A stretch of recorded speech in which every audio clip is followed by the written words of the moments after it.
Welcome to our channel. ఈ రోజు అండి మన టాపిక్ ఎరెక్షన్ ప్రాబ్లం, అంగస్తంభన సమస్య. ఈ సమస్యతో బాధపడే వాళ్ళు చాలా మంది ఉన్నారు. బట్ డాక్టర్ దగ్గరికి వెళ్ళలేరు, ఆ సమస్య గురించి చెప్పుకోలేరు. బట్ డాక్టర్ దగ్గరికి వెళ్ళి ఆ సమస్యను చెప్పుకుంటేనే కంపల్సరీ చక్కటి పరిష్కారం దొరుకుతుంది, వాళ్ళ దాంపత్య జీవితం హ్యాపీగా ఉంటుంది. సో అసలుగా ఎరెక్షన్ ప్రాబ్లం ఎందుకు వస్తుంది, ఈ ప్రాబ్లం నుంచి బయటపడాలంటే ఏం చేయాలి, ఈ విషయాలను తెలియజేయడానికి మనతో పాటు ఉన్నారు general consultant doctor Aditya Ranganath గారు. సార్ ద్వారానే అసలు ఈ విషయాలను తెలుసుకుందాం. నమస్తే సార్. నమస్తే సార్. సార్, చాలా మందిలో ఫేస్ చేస్తున్న ప్రాబ్లం అంగస్తంభన సమస్య. సో వాళ్ళ లైఫ్ లీడ్ అంటే మ్యారేజ్ అవుతుంది, వైఫ్ అండ్ హస్బెండ్ దాంపత్య జీవితం బాగుండాలంటే కంపల్సరీ ఆ ప్రాబ్లం అయితే ఉండవద్దు. సో ఈ ప్రాబ్లం ఎందుకు వస్తూ ఉంది, ఈ ప్రాబ్లంకి ఈ రోజు మన ప్రేక్షకుల కోసం ఎలాంటి చక్కటి రెమెడీ చెప్పబోతున్నారు? సో ఇక్కడ రెండండి, ఒకటి ఫిజికల్ గా వాళ్ళకి అంటే మజిల్ స్ట్రెంత్ కోల్పోయో, లేకపోతే నర్వ్స్ స్ట్రెంత్ కోల్పోయో, లేకపోతే బీపీ షుగర్స్ అలాంటివి ఉన్నప్పుడు ఆ ఎఫెక్ట్ దీని మీద వచ్చే ఎరెక్షన్ ప్రాబ్లమ్స్ కొన్ని అయితే, కొన్ని ఏంటంటే సైకలాజికల్ గా అనమాట. అంటే లైక్ ఆ పార్ట్నర్స్ ఇద్దరు వైఫ్ అండ్ హస్బెండ్ కి ఏదైనా ఒకవేళ కంపాటబిలిటీ ప్రాబ్లమ్స్ ఇష్యూస్ ఏదైనా వచ్చి వాళ్ళకి సైకలాజికల్ గా ఏదైనా స్ట్రెస్ లో ఉన్నారు అనుకోండి, ఈవెన్ ఇఫ్ లైక్ వాళ్ళ బేబీస్ కి ప్లాన్ చేయాలనుకున్నా లైక్ అది వర్కౌట్ కాని పద్ధతి. సో ఇక్కడ లైక్ అంటే as a doctor or patient కౌన్సిలర్గా మా దగ్గరికి వచ్చినప్పుడు రెండు కౌన్సిలింగ్ చేస్తాము, ప్లస్ ఇఫ్ దానికి అది నిజంగా అది ఒకవేళ ఫిజికల్ గానే వచ్చిన ఇష్యూ ఏదంటే ఆబ్వియస్లీ దానికి మన న్యాచురల్ వేయో ఆయుర్వేదిక్ మెడిసిన్ ఏదో పెట్టిస్తాము. సో మంచిగా ఎఫెక్టివ్ గా ఉండే మెడిసిన్ ఎలాగో పెట్టి ఇవ్వగలుగుతాం. అయితే ఈవెన్ అంటే వాళ్ళకి ధైర్యం చెప్పడం కూడా చాలా ఇంపార్టెంట్, ఎందుకంటే ఇది చాలా మంది అందరితో డిస్కస్ చేసుకోలేరు. సో ఈవెన్ డాక్టర్ దగ్గరికి వెళ్ళాలన్నా కొంతమంది సంకోచిస్తుంటారు, చెప్పుకోవచ్చా చెప్పుకోకూడదా, వెళ్ళొచ్చా, ఏమవుతుంది, జడ్జ్ చేస్తారా, సో ఇలా అని. సో ఈవెన్ అంటే లైక్ ఈవెన్ కొంతమంది ఏంటంటే బైసెక్షువల్ కూడా ఉంటారు, like I mean opposite gender female కి అట్రాక్ట్ అవుతూ కొంతమంది మేల్ కి అట్రాక్ట్ అవుతుంటారు. ఇలాంటి వాళ్ళలో కూడా కొన్నిసార్లు ఏంటంటే మూడ్ చేంజెస్, అంటే వాళ్ళకి లో లిబిడో అంటాం, అంటే ఆపోజిట్ జెండర్ మీద కొంచెం సెక్షువల్ ఇంట్రెస్ట్ తగ్గి మెన్ టు మెన్ కొంచెం ఎక్కువ ఇంట్రెస్ట్ చూపించడం, ఓన్లీ వాళ్ళని చూసినప్పుడు మాత్రం ఎరెక్షన్స్ అనిపించడం.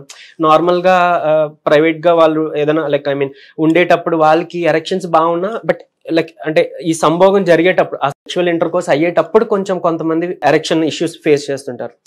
సో అంటే అలాంటప్పుడు ఏంటంటే ఆల్మోస్ట్ 90% వాళ్ళ ఫిజికల్ దీంట్లో ఏం ప్రాబ్లం లేనట్టే, ఎందుకంటే లైక్ ఈవెన్ వాళ్ళు మాస్టర్బేట్ చేసుకునేటప్పుడు అలాంటప్పుడు ఎరెక్షన్స్ బాగున్నాయి సార్ మాకు, బట్ లైక్ మేము పార్ట్నర్ దగ్గరికి వెళ్ళినప్పుడే ఇది ఫేస్ చేసినంటే అందులో ప్రాబ్లం లేదు, అది సైకలాజికల్ ప్రాబ్లం. సో దాన్ని మనం కౌన్సిలర్తో కొంచెం కౌన్సిలింగ్ తీసుకొని మేబీ లైక్ కొన్ని సప్లిమెంట్స్ అది తీసుకుంటూ ఉంటే దానికి అది సెట్ అయిపోతుంది.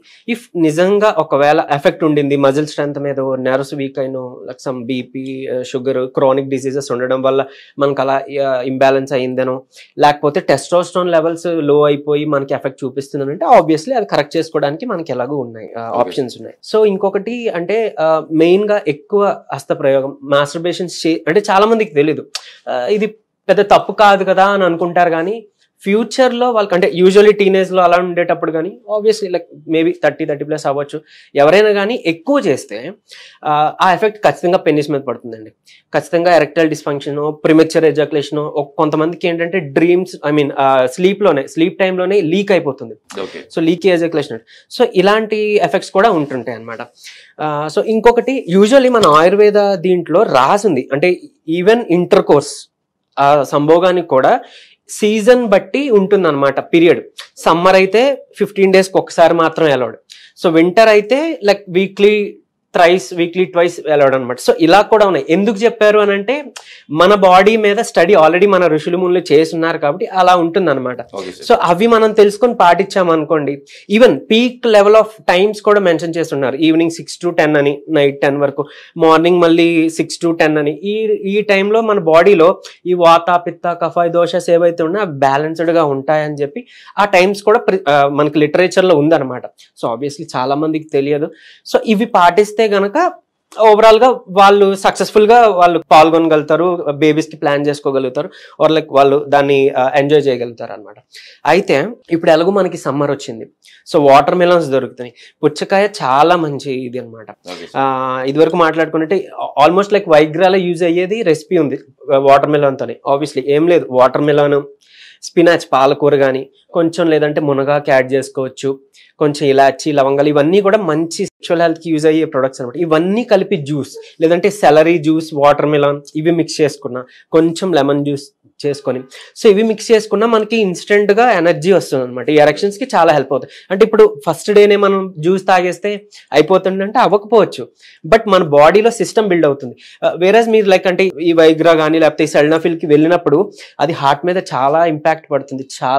చాలా డేంజర్ యాక్చువల్లీ.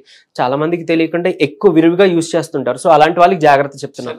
నాకు చిన్న డౌట్ సార్, ఈ మధ్య కాలంలో మనం ఒక న్యూస్ విన్నాము, ఇప్పుడు వయాగ్రా ఇలాంటివి తీసుకుంటే వాళ్ళ లైఫ్ స్పాన్ పెరుగుతుంది అని చెప్పేసి ఒక న్యూస్ నేనైతే విన్నా. సో దాని గురించి మనం ఏం మాట్లాడొచ్చు? సో యాక్చువల్గా అది చేసే పని ఇండైరెక్ట్ గా ఏంటంటే ఈ బ్లడ్ సర్క్యులేషన్ పెంచడం. సో అంటే ఏదైతే మనం కాఫీ టీ తీసుకోవడం ఒక్కసారి మనం బూజప్ అవుతామో, సో యూజువల్లీ అది చేసేది. కాకపోతే హార్ట్ ని ఎక్కువ పంప్ చేసేలా చేస్తుంది. సో దట్ అంటే మనకి ఒకవేళ బాడీలో ఎక్కడైనా సర్క్యులేషన్ ఇష్యూస్ ఉన్నాయనుకోండి, క్లాట్స్ ఉన్నాయనుకోండి, ఈవెన్ పెన్నిస్ కి సప్లై అయ్యే దీంట్లో క్లాట్స్ ఉన్నా, సో ఇదేంటంటే ఎక్కువ పంప్ చేసేటప్పుడు యూజువల్లీ నేరో అయిపోయిన వాటిని కూడా కొంచెం డైలేట్ చేసి పంప్ ఎక్కువ చేయడానికి హార్ట్ మీద ఎఫెక్ట్ పడుతుంది. సో దాని ద్వారా ఇది పనిచేస్తుంది. సో ఎంతవరకు లైఫ్ స్పాన్ ఇంక్రీజ్ అవుతుందో లేదో తెలియదు కానీ, బట్ హార్ట్ మీద అయితే ఖచ్చితంగా ఇంపాక్ట్ అవుతుంది. ఇంక మోర్ ఓవర్ అంటే వాళ్ళు పడే డిస్కంఫర్ట్ కూడా ఎలా ఉంటుందంటే, ఎక్కువ హవర్స్ దానికి ఎరెక్షన్ పొజిషన్ ఉండిపోవడం వల్ల చాలా పెయిన్ భరిస్తారు పాపం. యూజువల్లీ 5 hours 6 hours అలాగని. సో ఆ పెయిన్ చాలా వర్ణనాతీతం అనమాట. సో ఇన్ని సైడ్ ఎఫెక్ట్స్ ఉన్నాయి హార్ట్ మీద, లేకపోతే ఆ పెయిన్ భరించడం ఇవన్నీ. సో నన్ను అడిగితే నా సజెషన్ వాటి జోలికి వద్దు. ఇఫ్ తప్పదు అనుకునేటప్పుడు ఓకే, వన్స్ ఆర్ ట్వైస్ అలా ఎప్పుడైనా రేర్గా, బట్ రెగ్యులర్ గా వద్దు. అండ్ అదే నేను చెప్తున్నా, ఇప్పుడు రెసిపీ పాటించడం ద్వారా మనం న్యాచురల్ గా చేసుకోవచ్చు. న్యాచురల్ వేలో మనం తీసుకోవడం వల్లనే ఎక్కువ బెనిఫిట్లు మనం పొందగలుగుతాం, అంటే మన హెల్త్ కి ప్రాబ్లం లేకుండా. ఈవెన్ మునగాకు కూడా అండి సార్, అది ఏంటి అని అంటే టెస్ట్రోస్ట్రోన్ లెవెల్స్ ని అంటే 3 months మనం ½ స్పూన్ యూజ్ చేసుకుంటే కనుక విత్ ఇన్ 3 months లో చాలా వరకు మనకి ఎరెక్టైల్ డిస్ఫంక్షన్స్ ఏది ఉంటే అది కరెక్ట్ చేస్తూ టెస్ట్రోస్ట్రోన్ లెవెల్స్ ఈజీగా పెంచుతుంది. అండ్ ఈవెన్ సర్క్యులేషన్ కి బాగా హెల్ప్ అవుతుంది. కొలెస్ట్రాల్ లెవెల్స్, క్లాట్స్ ఏవైతే ఉన్నాయో అది క్లియర్ చేస్తూ. సో మనకి ఇన్ని ఆపర్చునిటీస్ అయితే ఖచ్చితంగా ఉన్నాయి, మనకి దేవుడు ఇచ్చినవి అనమాట. సో అది యూజ్ చేసుకుంటే మీరు ఖచ్చితంగా దాంట్లో చేంజెస్ మీరు గమనించగలుగుతారు. ఈవెన్ మీరు విని ఉంటారు, అశ్వగంధ చాలా బాగా పనిచేస్తుంది, మనకి ఆయుర్వేదిక్ స్టోర్స్ లో దొరుకుతుంది. ఇదేమి డాక్టర్నే కన్సల్ట్ చేసి డోస్ పెట్టుకోవాలంటే అలా ఏం లేదు. అశ్వగంధ 1 స్పూన్, అంత మించొద్దు ఆబ్వియస్లీ. సరే 1 స్పూన్ అట్లీస్ట్, మనకి బేసిక్ గా నాలెడ్జ్ తెలిసిందే కదా, 1 స్పూన్ మిల్క్ లో యాడ్ చేసుకొని తాగొచ్చు. ఇది ఖచ్చితంగా హెల్ప్ అవుతుంది. అంటే మరీ క్రానిక్ డిసీజ్ తో బాధపడితే తప్ప దానికి వాళ్ళకి మళ్ళీ డయాబెటీస్, ఒబెసిటీ ఉన్న వాళ్ళకి ఒక వేరే ఫార్ములా ఆఫ్ మెడికేషన్ ఇస్తాం, ఇవి లేని వాళ్ళకి ఒక ఫార్ములా ఇస్తాం. సో అలా ఉంటే మనం అలా కరెక్ట్ చేసుకోవచ్చు, అది ఓకే సార్. ఇంకోటి, డయాబెటిక్ ఉన్న వాళ్ళకి, ఇప్పుడు మీరు చెప్పినట్టు డయాబెటిక్ ఉన్న వాళ్ళకి ఎరెక్షన్ ప్రాబ్లం ఎక్కువగా ఉంటుంది అని చెప్పేసి మనం వింటూ ఉన్నాము. సో వాళ్ళకు కూడా ఇప్పుడు ఇంతకు మనం చెప్పిన రెమెడీ పనిచేస్తుందా? ఖచ్చితంగా పనిచేస్తుంది సార్. ఎందుకంటే ఇక్కడ చూస్తే వాటర్ మిలన్ ఎక్కువ వాటర్ కంటెంట్ ఉంటుంది. ఆబ్వియస్లీ దానికి గ్లైసమిక్ ఇండెక్స్ కొంచెం ఎక్కువే, కానీ అంత ఈజీగా షుగర్స్ అయితే పెరిగిపోవు, గ్లూకోజ్ లెవెల్స్ అయితే పెరిగిపోవు. కొంచెం న్యాచురల్ షుగర్ కాబట్టి, ఫైబర్ ఎక్కువ కంటెంట్ ఉంది కాబట్టి కొంత మనం సేవ్ అయిపోగలుగుతాం. మిగిలిన ఈ జ్యూసెస్, సెలరీ కానీ లేకపోతే ఈ లవంగాలు, ఇలాచి కానీ ఇవన్నీ కూడా ఏంటంటే మనకి ఏవి డయాబెటీస్ని పెంచేవేం కావు. సో మునగాకు ఇంకా చెప్పాలంటే డయాబెటీస్ గ్లూకోజ్ లెవెల్స్ కంట్రోల్ చేసే దానికి యూజ్ అవుతుంది. సో మునగాకు, అశ్వగంధ ఈవెన్ యూజ్ చేసుకోవచ్చు. ఈవెన్ అర్జున్ చాల్ పౌడర్ అంటారు, హార్ట్ టానిక్ అంటారు యూజువల్లీ ఆయుర్వేదిక్ దీంట్లో. సో అది ఆబ్వియస్లీ సెక్షువల్ హెల్త్ కూడా చాలా హెల్ప్ అవుతుంది. ఈవెన్ షుగర్ కేన్ జ్యూస్ కూడా, ఇప్పుడు మనకి సమ్మర్ కదా, షుగర్ కేన్ జ్యూస్ కూడా మనకి సెక్షువల్ హెల్త్ కి చాలా బాగా హెల్ప్ అవుతుంది. తాగి చూడండి. షుగర్ కేన్ జ్యూస్ డయాబెటీస్ వాళ్ళకి పడుతుందా?